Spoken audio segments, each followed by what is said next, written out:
સુઈગામ તાલુકા મધ્યાહન ભોજન સંચાલકો દ્વારા સુઈગામ પ્રાંત કલેક્ટર અને મામલતદારને આવેદનપત્ર આપવામાં આવ્યું.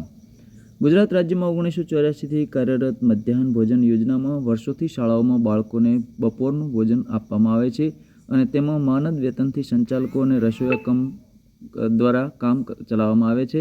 પરંતુ હવે સરકારશ્રી દ્વારા કામગીરી કોઈ એનજીઓને આપવાની હિલચાલને લઈ વર્ષોથી માનદ વેતન થકી કામ કરતા મધ્યાહન ભોજન સંચાલકોમાં વિરોધનો સૂર ઉઠવા પામ્યો છે અને જેને લઈ સુઈગામ તાલુકાના મધ્યાહન ભોજન સંચાલકો દ્વારા સુઈગામ મામલતદાર અને પ્રાંત કલેક્ટરને લેખિત આવેદનપત્ર આપી આ મામલે રજૂઆત કરી હતી.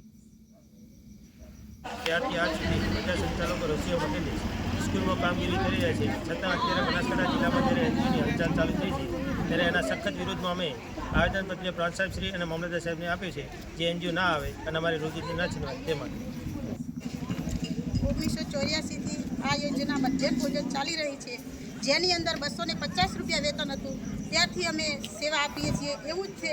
બાકી કોઈ અમારો આજ દિવસ સુધી પગાર વધ્યો નથી અને છતાંય અમારી 70%થી વધારે બહેનો આની અંદર રોકાયેલી છે, જેમની રોજીરોટી છીનવાઈ રહી છે. તો એનજીઓની અંદર જાય છે એનો અમે સખત વિરોધ કરીએ છીએ.